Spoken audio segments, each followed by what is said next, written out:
Welcome to another episode of Pit Lane Parlay.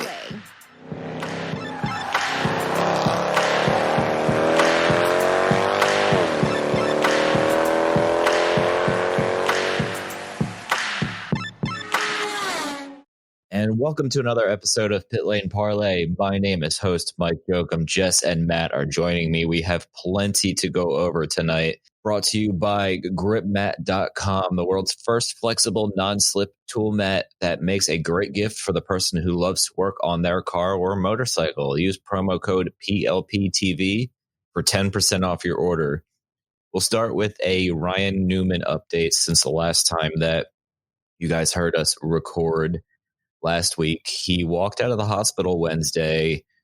No broken bones, no internal injuries, just a head injury of sorts. So, wow, all of our thoughts and well wishes were answered, and it's good to see him walk out of the hospital with both of his daughters in hand. So, really happy for Ryan. Ross Chastain replaced him last weekend in Las Vegas, and going forward until Ryan is able to return. So, really happy to see that he is out of the hospital now and at home recovering. Yeah, I saw that he went fishing. I think it was yesterday. I can't remember, yesterday or this morning. I can't remember. And I mean, it's just good to see that he's out enjoying some activities. I mean, obviously he's probably on some restrictions with a head injury, but good to see that he's improving, and cannot wait to see, when he gets back. Yeah, and I think the thing that's been awesome for me is not only the work that the social media teams have been doing to kind of show him with his daughters and whatnot and walking out of the hospital, but also to hear some of the driver stories. Like, he's been texting me jokes, or, I saw him giving the nurses crap at the hospital or things like that. It's kind of just brings up the sense of humor side, and that he's seems to be taking this really well and moving forward. So yeah, we just looking forward to seeing him back at a track soon, and hopefully everything medically speaking is okay with him right now. Very well said. So we will move on. Our first fun topic tonight is everybody's favorite topic, and I think the 2019/2020 version of all the Danica talk we had a couple years ago, Fred Watch. Fernando Alonso is now officially confirmed for the Indy 500 with Arrow, McLaren, Schmidt, Peterson. Jess got that one right. Matt and I did not. I'm going to get that one out of the way. My Dragon Speed hot take was a complete swing and a miss, but I mean, who are we kidding? That was pretty much a given. I knew that was a crazy one there. But David Malsher Lopez actually wrote an article today that Michael Andretti granted Ruoff Home Mortgage permission to join the Arrow McLaren Schmidt Peterson team for the Indy 500. So I guess that's how Michael Andretti kind of knew something was coming when those news articles started coming out towards the end of last week. So with that, I will turn it over to you guys for general impressions before I have a follow-up question. About time, isn't it? I mean, we can finally kind of move on and start to preview things and all that good stuff, because it's been one of those topics that just never goes away. Good for Alonso, good for the sport, good for the Indy 500. I definitely think this attention that's going to come from it's definitely not a bad thing. And I do think he landed in a pretty stout ride. So I think he's definitely got a pretty solid shot at making the field as long as he can have a clean week of practice. And yeah, with the Michael Andretti thing, I'm still not buying the speculation about the speculation that Honda didn't axe the deal, given that sounded like Andretti had Ruoff lined up to field Alonso. So the fact that he basically said that, Ruoff, we know you're sponsoring Herta for some races this year, but you can go sponsor Alonso for the Indy 500, I think was really cool on both Ruoff and Andretti's part. So that's good for them. And I'm just glad to see this all come together. And congrats, Jess, on getting it right, because I was wrong. I'm sorry. Could you? I said congrats on getting that right, because we were wrong. Good job. Oh, I'm so proud of you. Right. I tried to slide that in there really quickly so nobody would notice, but I was right, guys. I've been saying it from the very beginning. He would wind up back there, even though you all thought I was absolutely out of my mind. I stuck to my guns, and where did he end up? So really excited to see him back there. Glad I won something. Yay, me. I'm a little confused by this whole Michael Andretti gave his blessing for Ruoff to go over. What? And maybe I'm just looking at this crazy, but I'm pretty sure that a sponsor can take their money wherever they want. So I don't really understand the whole, backside of that, but I don't really, I think that's a little bit weird, especially weird phrasing at least. But I'm glad to see it's all done, and I'm excited to see him give it a go again. Yeah, I think it's cool for, if Michael Andretti needed to give his blessing for Ruoff, or if Ruoff said to Michael Andretti, are you okay with us doing this? Whichever way it came down, pretty cool. Then again, who knows what it means? The only thing I'll say is, and we haven't seen this too much on social media, is I think it's great for both Pato O'Ward and Oliver Askew to maybe have some of the attention off of them for the month of May, assuming they are, scot-free through practice and qualifying for the most part. But so maybe a little less pressure for them to just focus on performing and getting the car up to speed for qualifying and for the race. So yeah, I think Fernando, I would have loved to see him get into more than one race to see what he can do on a road to street course, what have you. But anyway, I think it will be good for the Indy 500 and pull in some new fans that maybe didn't check it in 2017 and then didn't watch the race last year because he didn't make the race. Anyway, we will move on. All right, perfect. So we kind of started talking about it last week, but we were talking about Hinch and what was going to happen with him because he was alluding to an announcement last week. And he announced he's going to be doing both races in May and going to be at Texas also with Andretti in the number 29 car. He is not going to be doing Toronto as of right now because of a shortage of staff. What do you guys think about this announcement in general? Not super shocking, especially once Alonso said that he would not be with Andretti for the month of May. Pretty much the logical fit there. So I'm happy for Hinch. I think it was well deserved. I think that he will have a good shot of a solid finish for both races during the month of May. And anytime a personality like Hinch is on the grid, it's definitely good for the sport. For sure. Just happy to see him get a ride. I wonder if this means a reduction of unnecessary hype videos on Twitter. Maybe not. But I think the series benefits well from Hinch being in the seat. I think, obviously Canadian followers will, enjoy seeing him on the track. And I'm really looking forward to seeing how his reunion with Andretti Autosport goes, because I do think there is some success to be had if you just put up some consistent speeds and keep a clean nose, because I do think that pairing was a little underrated, especially in 2013. I thought they were very solid together. I am interested to see how he will do.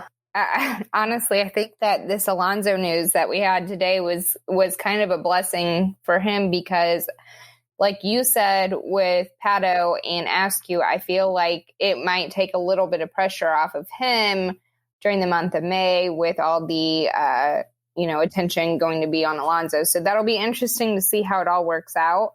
Asher's Racing would like to know, will Hinch race with anybody else this year to do more than just the 3 races? Keep it short and sweet. Probably not, unless someone else comes to the forefront with money. But given his relationship with Genesis and how he probably wants to nurture that to something probably greater for 2021, I don't think he probably wants to be casting any doubt by ditching them per se for another seat, like if Carlin comes knocking for Toronto or something like that. So I'm going to stick with no. Toronto would be the only one I see as a more than 50-50 chance. But even then, it would have to be depending on how much money Genesis is bringing. I know Genesis and Hinch are pretty tight already. They are bringing a substantial budget to Hinch, so maybe he's got some money left over for Toronto. But I do have to agree with Matt. I don't think it's particularly likely. Yeah, I don't see it happening at all. I don't even really give Toronto a 50-50 chance, but like I've said several times here lately, stranger things have happened. So I personally just don't see it happening, but who knows? Also, the next two, they're kind of go hand in hand. Danny Vaughn wants to know if a win would propel him to a full-time seat in 2020. And I, on the flip side, want to know if a bad showing at the 3 races that he's in could be bad for his future seasons. So I'm going to start with the second one first. So that would be Jess's, could a bad 3 races be bad for his future? Yes. I know Genesis is in this for multiple years. So I think a worst case scenario is his program is even further reduced in 2021 to a Indy 500 only sort of program if Genesis isn't thrilled with whatever results he's able to bring this year if they're bad. But you raise a great point. When you first brought that up to us, I don't know, a week or two ago, I thought it was one of the better questions we could ask around the Hinch debate. Will a win propel him to a full-time seat? Again, I think it's the Genesis question. How much money are they willing to bring, or how much exposure does the win get him? An Indy 500 win, yeah, he's probably in a full-time seat. If it's one of the other races, maybe not. Yeah, as I said a couple weeks ago, I do believe that Hinch is angling for a full-time seat in 2021 with Andretti Autosport, and I don't necessarily think that's contingent on a win. So I do believe that given Veach's contract's up and Hunter Ray may or may not be retiring, I think they may have at least one open seat next year, depending if they decide to consolidate down to 4 cars. So I think that regardless of winning or not, as long as he keeps Genesis happy, I do believe that he'll angle himself into a full-time seat with Andretti Autosport next season. And then with Jess's question, I do get a little bit concerned that it's only for 3 races. Obviously, there's some limitations to everything, including the budget, but 3 races is a very small sample size. So you have one bad race, that's 33% of your races, out the window per se. So it's critical and imperative for him to make the most out of it, and at the very least, just try to bring the car home in one piece, because it's kind of I wouldn't say make it or break it time for him, but he definitely has to keep Genesis happy for these 3 races in order to try to make 2021 as good as it can be. I'm going to answer the if he wins question first. If he were to win, I do not necessarily see that leading to a full-time seat for him, even if it were the 500. I mean, it's just there are more pieces to the puzzle than just him having a good race, I think. But on the flip side, with my question, I definitely see him having extreme difficulty finding a full-time ride in the future if he does bad or has mediocre races that he's in this year, only because he's had such a mediocre showing the last couple of seasons to begin with, that these 3 are, I feel like it's a make it or break it kind of deal for his career. And I hate to say that because I know there are a lot of Hinch fans, but I just feel like he's kind of at that crossroads where he's almost got to prove himself. So hopefully I'm wrong, and hopefully he has a good 3 races. I'm just a little worried. Yeah, no worries. And we'll move on to the next round of questions here. This was a really out of left field story, but at the same time, we kind of were getting a sense that something was brewing for a new team to be joining the Indianapolis 500 and maybe the IndyCar series in the future. And Turtle Waxer 99 at Reddit kind of wanted us to run down everything. So we appreciate your intrigue in this. And it has to do with Robbie Buhl and a owner, Robert Citrone, announcing plans to field a team for the GMR Grand Prix of Indy and the Indianapolis 500. For those who don't know a whole lot about Cintrone, he is a man who allegedly has a net worth of $1 billion. This was according to Google. So I saw multiple articles on that confirming that. So I am going to take that at face value and think that that's correct. He also is the largest minority owner in the Pittsburgh Steelers.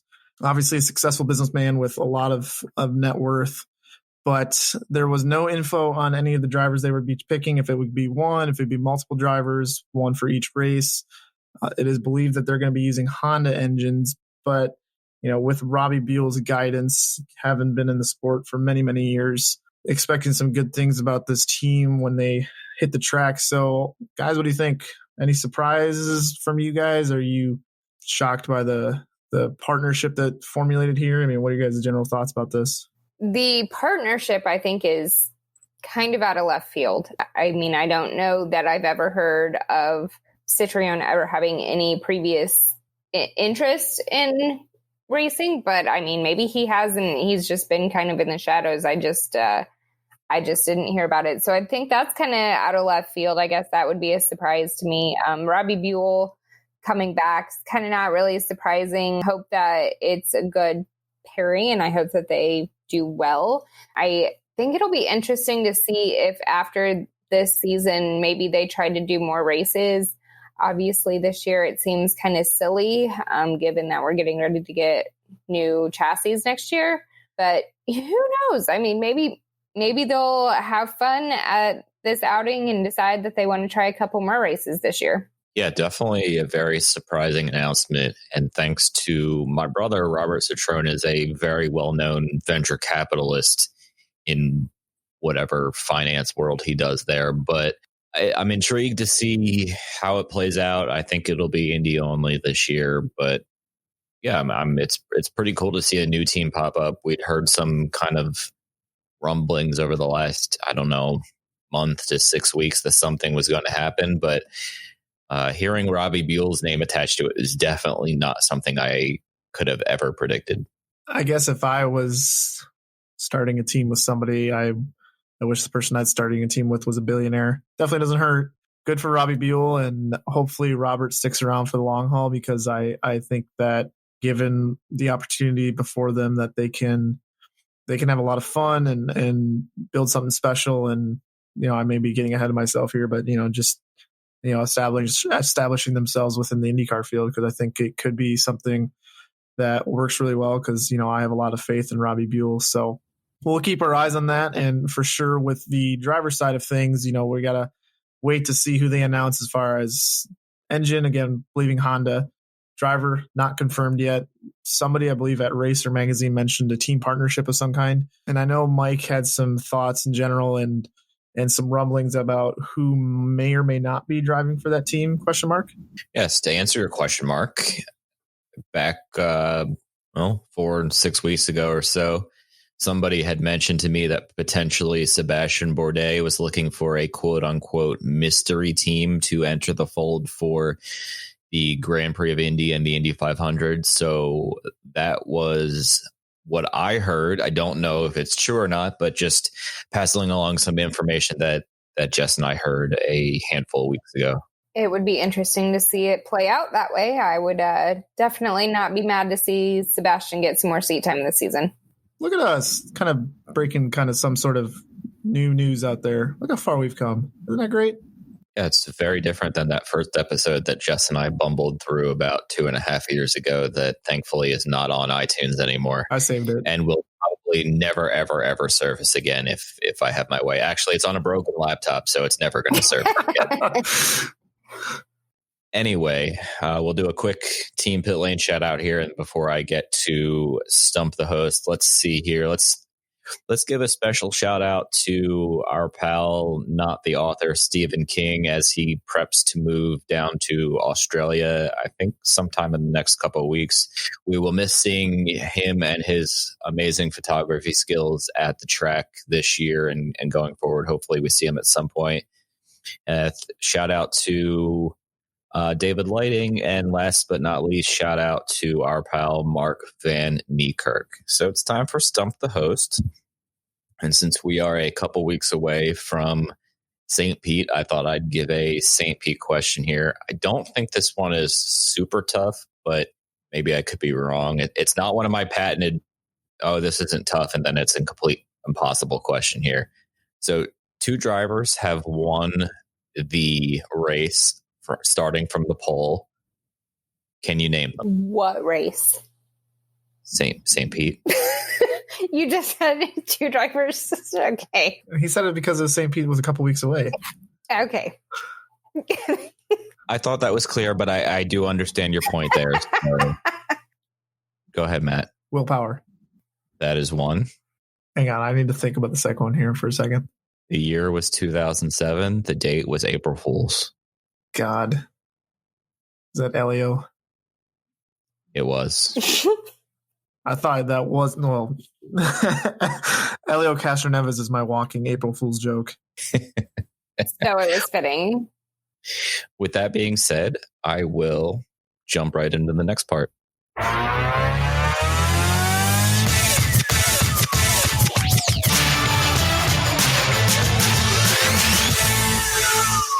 All right, guys, Joker Lap today is brought to you by Craft 1861. For all your health and wellness needs, head to craft1861.com and use promo code PLP40 for 40% off your next order. So I feel like after y'all just started talking about April Fools, I feel like it's got to be an April Fool's joke, even though we're a couple of weeks early here. It gets you time to think about what you're going to do. But there are some very well-known April Fool's pranksters in the paddock, so you probably need a couple weeks to prepare. So what would be your ideal April Fool's joke for your team, because you're a team owner in this case? I would bribe my team with as much maple syrup as possible to impeach Hinch from Hinchtown. Yeah, that's actually fair. It's got to be not April. It's got to be maple syrup. Yeah, what's more Canadian than impeaching a Canadian from his own fictitious town by bribing my people with maple syrup? Maple candy, maybe? Or I would find a way to get Ed Carpenter fired from Ed Carpenter Racing. I like it. Okay, I like that one. I don't know how. You got to give me a second to think of that, but we'll figure something out. I would cover my driver's cars in Craft singles from front to back and top to bottom. You make that sound like it's a punishment or a joke of some kind. Could you imagine the smell of deliciousness? Especially if it's like a day where it's 90 degrees outside. Ooh. We've already proven they don't melt. No, they don't melt and they don't go bad. Stink. So it's still just going to smell like a Craft single. Ooh. Exactly. It's terrible. So what if you just hide one like under the driver's seat and they just get a whiff of it during the race? Okay, this is going to sound silly, but we've been discussing in our text messages and on our online and everything else, the new rules are coming out for this season, and one of them has to do with the tear-offs for the new aero screen. And I feel like a good prank if you're the team owner and it's against the drivers, that would be the only ones affected, would be to like put a cat hair in like layer 8 of your tear-off. So mean. Because they would be like, is there something? There's not something there. Is there something there? That is so cruel. It's April Fool's. The poor driver is just like, oh, I'm sorry, I missed the apex and crashed because there was a cat hair in my vision. I'm pretty sure that a cat hair would not. You just never know. They could see around a cat hair. Like, they could totally see around a cat hair. But anywho, yeah, I think if you could figure out a way to get Ed to fire himself, that would be pretty good. But I think it would be a stretch. So, I don't know. We'll just make Tony George do it. Fair. Okay. All right. I like it. All right, moving on. There was another kind of interesting talking point that came out via Max Chilton, who's kind of been a newsmaker here lately. He had a discussion on ovals with David Malsher Lopez of Motorsport, and he kind of went into detail about his decision to step out of ovals and kind of focus on the road courses even though interestingly enough, he is going to be racing in the Indy 500 this year and attempting to qualify. And he said for various reasons, but the prestige of Indy and the fact that you get a lot of practice time helps. So I'm just going to read some quotes here from his article, including that Indy 500 quote here. He said, quote, "Life is to be enjoyed, and I don't enjoy oval racing." He also went on to say, "The thing I like about the Indy 500 is you're not just thrown into the deep end. You get 2 weeks of building up to it. It's done the right way. You're methodical about it, and every driver gets 2 weeks of practice. When you turn up to a track like Pocono, you get an hour's running, and it's just a free-for-all, and that's the stuff I do not enjoy." Now, it kind of makes you stop and think for a second. Maybe he's got a point. So what do you guys think about IndyCar, and when it comes specifically to ovals, should they have a rethink about the practice procedures when it comes to getting some of these, we'll say, newer drivers to the ovals, some of the European drivers who come from Formula One or a European series who never raced on oval? Should they have a rethink about the oval practice procedures? In a perfect bubble world that will never exist, every oval could have a week or so of practice, but that would be expensive and crazy and not fit into timing for the most part between races that are on back-to-back weeks. Could they add an extra practice the day before or extra time for rookies? Maybe, but it's so tough. I really like that IndyCar has gone to pretty much a 2-day format for the ovals outside of Indy. Brings more fans in. There's a lot going on in a short period of time. So yeah, this year at Pocono with the rain and everything, it was very unfortunate how it worked out, but I don't think they should have any sort of major overhaul in the practice procedure on ovals. Yeah, I actually agree with you on that. I feel like they are doing the best that they can given the situation that they've got. The ovals are a beast, and I think that the majority of people who even consider coming over to this kind of racing know that they're a beast. And it's kind of one of those, you either go for it or you don't. And I fully appreciate that he has been truthful in it, that he just doesn't like it. And I can appreciate that fact. And I completely understand the fact that he wants to have the extra time. So that's why he wants to do the 500. But I feel like that IndyCar is probably doing the best that they can currently. Yeah, fair point. And before Matt goes, I just wanted to chime in and say those on social media who are chastising Max for his distaste in ovals, you are the mini pitfall of the week. I thought you were saying me. I'm like, what did I do? I'm going to disagree with both of you guys. And I was trying to think, this week and whatnot about what a good happy medium was. And I'm specifically thinking when you go to a track like Pocono, correct me if I'm wrong with last year, but there wasn't a single support series there, was there? There wasn't a NASCAR, K&N something, or a Indy Lights something, nothing. So to me, you have teams and drivers there the entire weekend in which there's not any sort of track conflict that they have to worry about, where you can't go 20 minutes long in a session because you can't leave the Indy Pro 2000 drivers without a session.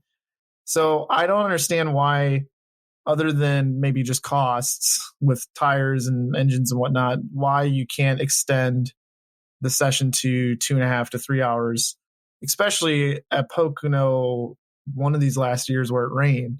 And I know you can't control the weather, but you can also try to sort of find a way to make up for it if we have the time and the track space to do it. So one compromise I was thinking is like what they do at Indy with rookie orientation is it would be a little unfair to allow drivers, let's say maybe if they're 3 years full-time or less, they get to go out there and maybe run at like 75% just to give them a little bit of a feel. But that way they're not going 100% and learning all the setups and getting a leg up on everybody else, but just trying to give them some sort of practice, because I do kind of sympathize for a guy like Max Chilton who may not be super comfortable at Pocono, and then all of a sudden it rains and all of a sudden he's got an hour to learn the track and get to the race and try to avoid a big crash in lap one, which is not fun for anybody. So I do sympathize for him a little bit. And I do think that in my opinion, yes, I do think there should be some sort of rethink when it comes to oval practice, just to give some of the more novice oval drivers a chance to get up to speed. I think that's fair. Although if you're going by 3 years or less, that wouldn't necessarily help Mr. Chilton. But that's true. I do see your point. Yeah, like you said, the added cost of tires and whatnot is the big differentiator. And I don't know how much of a difference that would make, but I can't disagree with your point there. Yeah, it's kind of hard to draw a line in the sand, I guess. Honestly, they brought back morning warm-ups, which they took away for a long, long time, and so it's they have given them more time, but obviously at a track where there's no conflict, a little more time would be great. But unfortunately, I think right now it's just not going to happen. And to kind of add on to that a little bit too, with another thing that I think should be addressed is that in Indy Lights right now, they have 2 ovals? They have IMS and Gateway, and I think that's it. So even the guys coming up from Indy Lights right now aren't getting, in my opinion, enough oval experience to make that step to go to a Texas or previously a Pocono and say, like, you know what, I have full faith that you're going to go out there and nail it. So again, that's kind of just reinforcing my opinion there. But I think going forward, now that there is only the 2 super speedways, the one big worry right now is Texas, and drivers have seemed to come up to speed with that very quickly more recently. So that's good. So I guess it was always just kind of thinking as far as Pocono. So if Pocono ever did come back, I would have some concerns. Yeah, it's fair. It's like I said, it's a good question. We could debate for a long time about what would be the ideal situation, but we don't have time because we do have some fan questions tonight. I'm going to start us off. Fan Trevor McClure from Facebook wants to know, with drivers doing more cross-discipline here lately, it seems like, do we see anything like the IROC series or something similar ever returning? Well, that would be fantastic. And thank you, Trevor, for messaging me the question and chatting racing the other day. I would love it, but I sincerely doubt it. It's one of those pipe dream, if we can find some sort of not something expensive type of thing. Yeah, sure, but probably not. Yeah, thanks for the question, Trevor. I'm going to go with the never say never. Try to be a little ray of sunshine here, because I'm not normally the ray of sunshine on the show, but, never say never. And I think IROC was awesome. And I think if we could find some sort of happy medium to bring that discipline back, I think the fans would react really positively to it. It just kind of comes down to finding someone to start it up. But, I'm not going to say no, because I don't think we can ever definitively say it's never going to happen. I am going to say no pretty definitively. Not only is it expensive, like Mike pointed out, but also given the other series, NASCAR, F1, the lengths of their seasons and overlapping and things, getting people interested to come from other series and be able to do that with no conflicts and anything else would be very difficult. So I think that the people who may be interested in running this hypothetical series would end up with conflicts with somebody else who is interested. So I think it would be difficult to get enough people interested and have time slots in their busy seasons to make it work. Is this what it feels like when you guys are both kind of rays of sunshine and then I just come in and storm cloud you? Very weird. Yeah, it's not. This is weird that you're the positive one today. It's a weird feeling. What is going on here? I'm not sure I like that. But, and to add on to your point, pretty soon F1 is going to be at like 47 races a year, whatever they're trending towards. So yeah, I guess that kind of adds to your point a little bit. NASCAR is at like 43 or something, right? So it makes it very difficult. I think they're at 36. Oh yeah, they've gone backwards. Well, regardless, that's still a lot of races. Yeah, that's almost the full year. But yeah, F1 is, not to exaggerate, F1 is trending towards 22 or 23, which is more than anything they've ever done. So yeah, the racing calendars are definitely already full as is. But like I said, never say never in my opinion. Next question is from Chad Frankenfield on Twitter. He wants to know, would a traction compound system like a Tire Dragon help at a track like Richmond on allowing a second groove? Maybe, but let's let him race once before we start worrying about it. I feel like it's a little early to even think about that, especially at Richmond. But yeah, I mean, it's something to keep in the back of their head for down the road. Yeah, I think the big debate there will be resolved in the open test at Richmond, which I believe is March 25th, if I read correctly, and hopefully I'll be able to get down there for the day. So, Chad, thanks for the question, and thanks for always chatting racing with me, and I'll follow up with you in a couple weeks on that one. So, I'm sorry, go ahead, Matt. I think the thing for me would be is if it's tough to see how the banking is going to affect the cars, because I think if the banking is sufficient enough, there should be a second groove. It's just tough. I really don't know. And I don't honestly think that a Tire Dragon thing is going to help, just because I saw what happened at Phoenix and we all saw what happened at Phoenix, and it didn't help at all. So, and I believe maybe even Texas too. I can't remember if they did that at Texas turn 3 or 4, or 1 and 2. But I don't think that is the foolproof system that people think it is. So I think we'll have to, kind of like Mike said, see how the test goes, and then see if there's something that is actually needed at all first before we start to jump to that conclusion before the race. But even if they do decide after the first test that it's kind of a one groove track, that the Tire Dragon's not a foolproof system either. Yeah, very well said. So the next host question comes from somebody I know very well, and that would be my father. So thank you, Dad, for submitting your first fan question after many text messages asking you to submit one at some point. So with that being said, who fills the remaining Indy Lights slots? And the second part of that question is, who will the championship battle come down to? The championship battle is going to come down to Kyle Kirkwood versus Kyle Kirkwood. And Kyle Kirkwood just needs to stay out of Kyle Kirkwood's way to win the title. And as far as filling those seats, a couple of names that still are out there. One is Rasmus Lind, who I believe is connected to Belardi. There's a mysterious third HMD Motorsports entry that has yet to be announced as far as the driver. But they have been posting many social medias about testing. So with, 3 cars there. So they've only announced the 2 drivers at this point. The rest, Andretti Autosport, I don't have a clue on.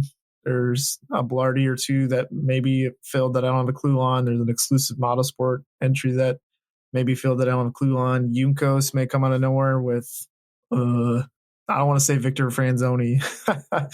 I don't want to say Kyle Kaiser either. Who knows? Maybe Zachary Clayman, DeMello might throw his name in there. I don't know. But I think the Indy Lights grid is actually shaping up pretty well. So it should be a much more entertaining year, both by talent and car count, than we may have been seeing in recent years. Yeah, very well said. The Rasmus Lind and Belardi thing seems pretty legit at this point. I think Belardi is definitely going to have a second car. Andretti will certainly have a 4th car. HMD will certainly have a 3rd car. We've seen certain people posting pictures with HMD. I don't know. I think Rasmus Lind is the one who you can definitely consider a shoe-in at this point. I would love to see Stingray Robb get a chance. I don't know if he's quite ready for Indy Lights, so hopefully he's at least back at Indy Pro 2000 this year. I think the championship battle is going to come down to Kyle Kirkwood and Santi Urrutia. I think those 2 are by far the strongest drivers in the field, but then again, maybe Robert McGinnis takes the next step up, so we shall certainly see. Yeah, thanks for the question, host Mike's dad. Is his middle name Host? Or is there no Host in his name? He's got the same name as me. Host. So are you a host Mike Jokum Jr.? Two host Mikes? I am host Mike Jokum the 5th. Wow. I feel like we need a family tree on some point. That's incredible. All right. Anyways, Andrew Barker, great Twitter follow. And we really appreciate all your support. Andrew wants to know our feelings about Manchester United. Oh, wait, I read that wrong because we don't like Manchester United and they're not as good as Liverpool at the moment. Sorry, I read that wrong. He actually wanted to know what our feelings and thoughts on high-profile European drivers who won't race on ovals. Do we feel that hurts the IndyCar series? I don't really feel like it hurts them. I think it shows how tricky they can be, though. Everybody used to talk about it. Now it's kind of gone away, but that they are beasts of tracks, and you got to really have your wits about you. And obviously, your talent can't run out halfway through. So I think that it doesn't hurt IndyCar. It hurts the drivers because they can't really contest for a championship, but I am still more than glad to see people come over and try IndyCar. And if they don't care for the ovals, that's their choice. I think that's, definitely a tie-in to our Max Chilton discussion from before. If you're not comfortable doing it, that's fine. If you don't think you have what it takes, I've got all the respect in the world. I don't think it hurts IndyCar because there are plenty of drivers who will step up and handle those ovals. So more power to you for admitting, hey, I'm just not something I'm comfortable with. So no, I don't think it hurts IndyCar.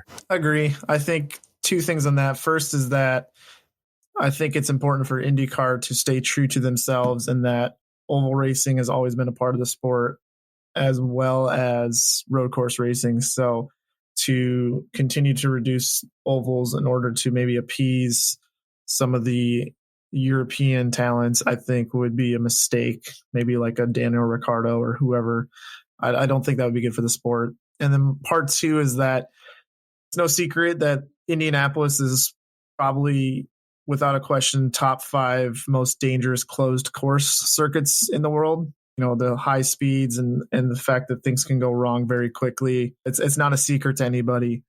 But however, you look at the other ovals, Texas, pretty darn dangerous. Not going to lie, bad things can happen there as well. But Richmond, Iowa, and Gateway, as a whole, racing is always dangerous. But, given that they're not reaching the speeds that they would reach at Indy or Texas at those 3 ovals, that with the addition of the aero screen plus the speeds that don't get as high, those don't really stand out to me as being as dangerous as some of the ovals of yesteryear.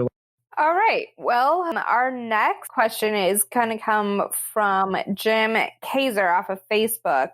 He wants to know if we would like to see IndyCar have a NASCAR-style all-star race, and if so, what track and how would you like the qualifying to work? Ooh, Jim, thank you for the question. Jim and I bounced a few questions back and forth talking the other day on Facebook. I think if we were going to do an all-star style race, it would be after the season at Gateway, because the Gateway people promote everything so well, they would be able to get a good crowd. And you would have to be a full season entry. Other than that, I think it's let's go for it. Someone call meteorologist. I see a storm cloud coming in because no, I don't know. I don't want to see an all-star race for IndyCar. Not unless Marlboro came back and threw on another Marlboro challenge. But Jim, it's a good question though, because it's some food for thought, and people out there are definitely going to give it a think and think that it may be a good idea. But me personally, no, I don't want to see one. Okay, now hear me out. Indianapolis 500 is basically already kind of a all-star race, in my opinion. I don't think I want anything that would be more than that. I think that they, obviously make that the all-star race. People who don't usually race come in and race it. Biggest race of the year, and obviously how qualifying works. So I think that is close enough that they don't really need a gimmick race to draw more eyes in. Okay, that's fair. I didn't think I would be in the lonesome on that one, but we will move on to the Last fan question before we get to our lovely pitfalls. Thanks to our friend Mark Van Niekerk. Your guys' favorite non-Indy 500 race on the calendar? Road America. Oh, man. Probably Portland. I've not been there. I get to go this year, but it's always such a good race. So I think that's got to be my second favorite right now. I'm going to go with Toronto. It's partially biased because I just love the city of Toronto so much. There's so much to do there. It's a great place to visit. The racing's great. So I will go with Toronto, although it was very tough to narrow this down. So with that being said, we'll move on to pitfalls this week, sponsored by our friends at Corsa Brew Coffee, tailored to the motorsports world that captures the essence of speed, power, and adrenaline. You go to their website, which is corsabrew.com, and use promo code PLP2020. You can get 10% off your next order. And now it's time for Pit Lane Parlay's Pitfalls of the Week.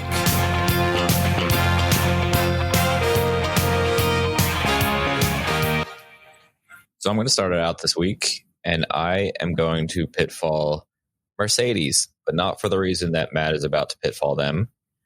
Mercedes is angry that Ferrari is running their power unit at lower levels than it is capable of in testing, aka sandbagging.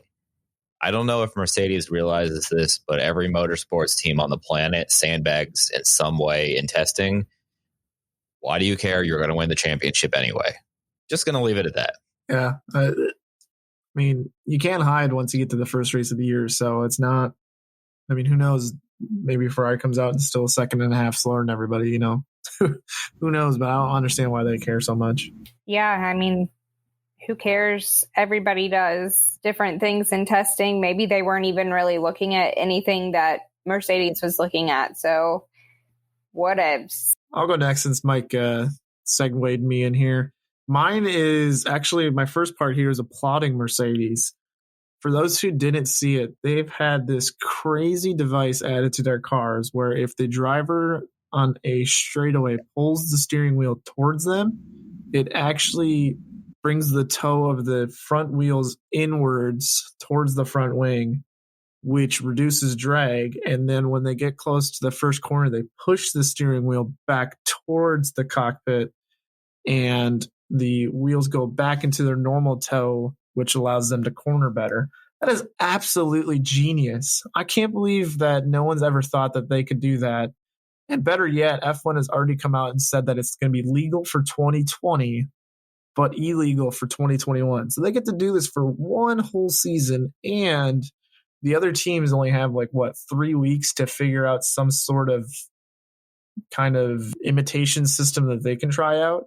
So Mercedes has won the championship for 4 or 5 years in a row and then comes out with this, and their cars are just super fast already. I mean, gotta give them credit for that. But my pitfall is the fact that all of the F1 teams in the grid are freaking out to Formula One and the FIA to have it banned. I mean, there's literally nothing in the rules that said they couldn't do it. And F1 has already acknowledged that. They basically said, you know what, you got one on us. It's not going to be legal next year, but for now, have fun. And I think, well done to Mercedes. And I don't understand why teams that could have figured out a way to do the same thing are mad at Mercedes for bending the rules to their favor. And that's kind of been one of the MOs of Formula One in its time, is to try to push the boundaries and figure out things that makes your car go faster and seeing if it's legal or not. And so good for Mercedes. And I think the other teams just kind of need to admit that they lost, and they need to figure out new ways to go faster. This doesn't cement the fact that Mercedes is going to win the championship in 2020. I don't know what will.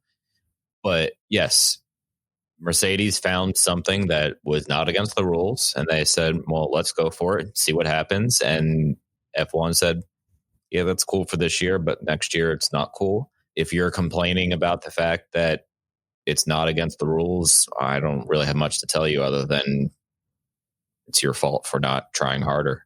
Yeah, I mean, anytime you can find a loophole, use it to your advantage. And I have to give props to F1 too, because they could have come out and said, you know what? you're right. That wasn't strictly against the rules, but it is now. So you got to give them props for letting them do it for a year. I'm glad they're not just changing the rule as they go here. So good on them. And, well, the rest of you can catch up later, I guess. All right. So, guys, I'm going to give you one guess as to what series my pitfall comes from. MotoGP. IndyCar. Negative. Coming from NASCAR. That was my next guess. Well, you know, you only got one guess, so Can we make that a Stump the Host next week? maybe. Anywho, so this week after the truck race, Kevin Harvick put out a bounty on Kyle Busch for winning the truck race. So his bounty says that any full-time Cup driver who comes over to the Truck Series and can beat Kyle Busch will get $50,000. And then after he put that out, one of his sponsors came out and doubled it. So now it's a $100,000 bounty. I'm a little concerned about this. Going to create bad accidents, possibly. So that's part of my pitfall. And the other part is Kyle Busch's reaction in the media center after someone asked him about it was pretty well childish.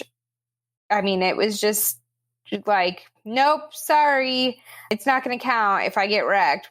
Well, I think it does count. That wasn't one of the rules. So I think this is double-edged sword. I think there's no good from either side. I think the wrecks are going to be ugly. And I also think that him being childish and not playing along and just dealing with it is also kind of bad too, because you know that he's probably going to make the wrecks worse.